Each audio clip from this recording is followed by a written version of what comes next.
G'day guys, it's Nathan here.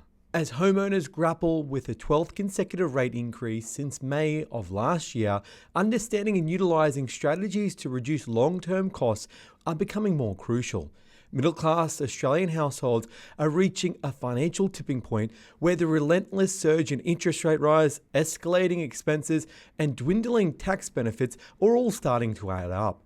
Rate increases have consumed many families' incomes and are exhausting their savings intended to buffer against the inflationary impacts we're seeing, which is elevating worries that the future rate hikes might be further on the horizon.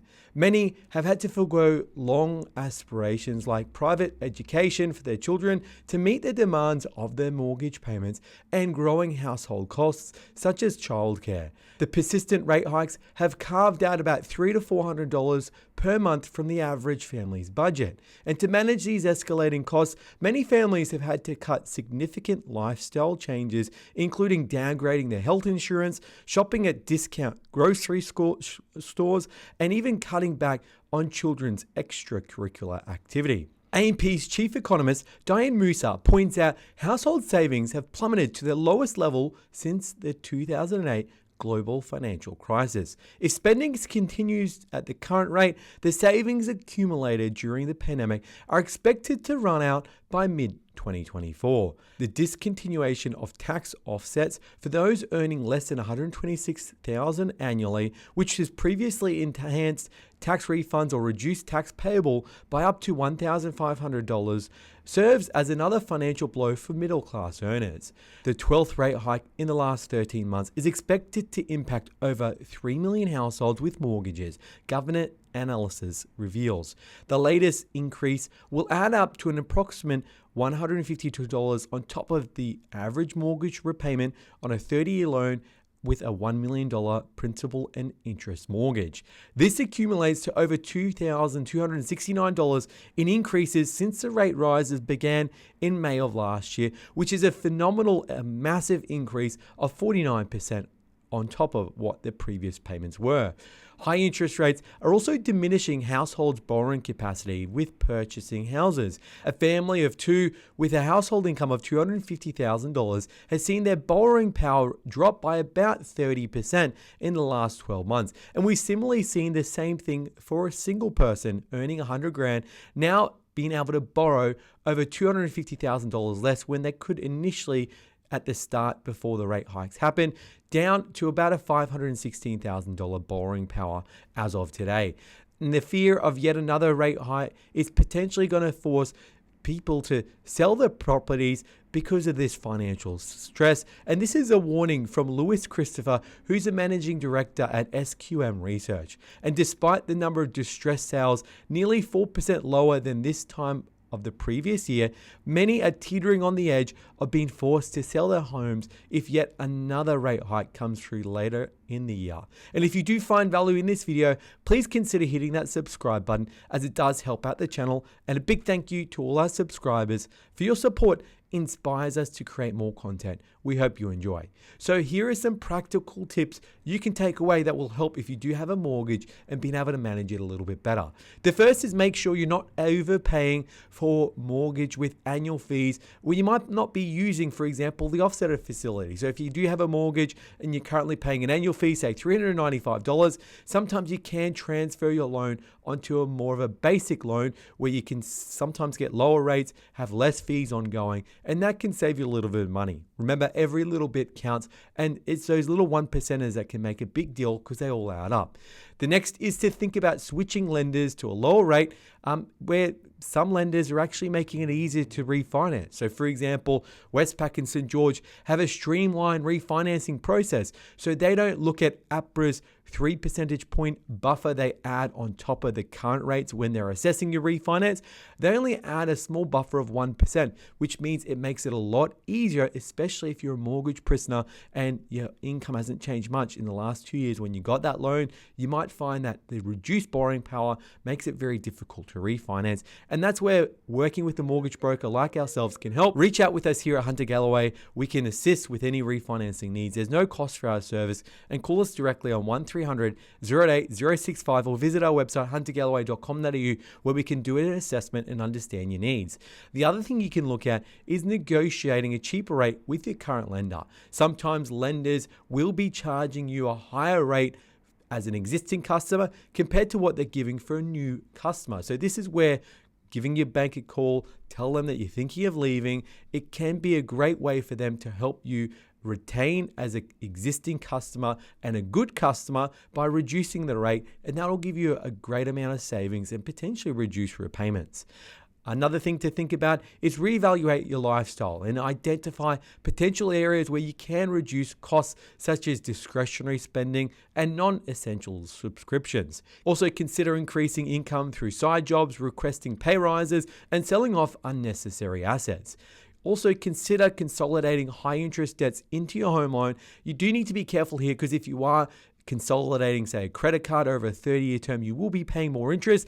And this is where you can set up a sub loan on top of your mortgage. So if you have a $500,000 mortgage, you've got $20,000 in credit cards, personal loans, you can set up your home loan at $500,000 and then a sub loan for, say, $20,000, where you can focus on paying that loan down in, say, 5 years or 4 years or in a shorter period of time. So you're not paying it over 30 years, but you do get the rate down. So instead of paying 10 or 20% on a credit card, the rates will be down around the 5%. So at least you get a bit of reprieve there. And if you are in a distressed position, consider extending the loan term to 30 years or even change your loan to an interest-only term. Now, obviously, these have downsides in that you're going to be paying more interest over the life of the loan. However, it could just get you through the challenges that you might be facing and potentially see you on the other side maintaining your property and also being able to get a solution there. Also talk with your lender. So if you are really struggling, keep your communication line open with your bank. Let them know what's going on. You don't want to be in a position where you're not telling the bank and being open, upfront and honest with them, where they're going to come knocking and start to put pressure on. So if you are struggling, definitely keep communication line open with your lender and let them know what's going on. The last thing to consider is when you are refinancing, and if you are looking at refinance options, it's certainly something we can assist. There are a bunch of lenders still giving cashbacks. So you can get $3,000, $2,000, even $4,000 for your troubles of refinancing. This absolutely covers all costs in the refinancing process because it only costs about $1,000 to refinance. And if you're getting $4,000, that's money for jam. So effectively, the bank would give you $4,000. That's cash in your back pocket that you can use. Usually you get that within 60 days of the loan settling. However, the good thing is you get that money and you can literally lose it on anything. It can go towards your mortgage repayments. It can go to cost of living. So that's something to consider. Now, moving on, in December of 2021, an internal research team at Coolabah conducted a detailed study on the future trajectory of the Reserve Bank's rate increases. Kieran Davies, Coolabah Chief's macro strategist, brought forth a complex economic analysis indicating that the Reserve Bank of Australia's cash rate might surge beyond anticipated limits due to potential rises in wages, leading to unexpected inflation. The central bank's view in 2021 was that the cash rate, neither stimulating nor curbing the economy, would ideally settle at around the 2.5% mark. However, Kieran Davies' research, based on the Reserve Bank's own modelling, suggested that a much higher neutral rate of 3.5% to 4% would be needed.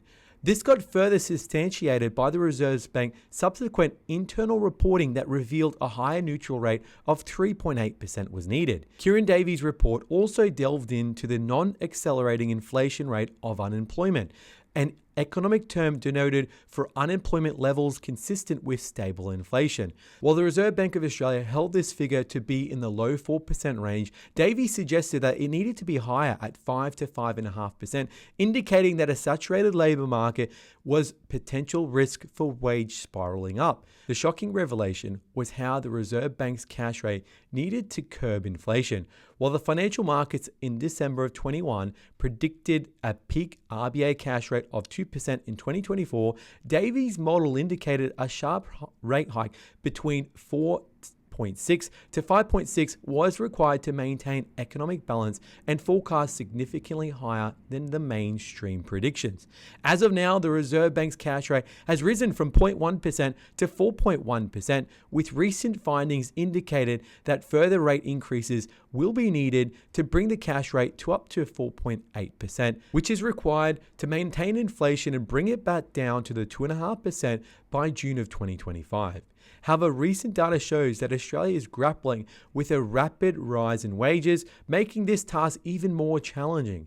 As of March of 2023, unit labour costs, a measure of wage growth, rose by a staggering 8% year on year. The Reserve Bank Governor Philip Lowe acknowledged that the strong correlation between the existing unit labour costs and inflation, and expressed concerns that the growing in unit labour cost rate of 7.5% is one of the most substantial increases in the inflationary targeting period.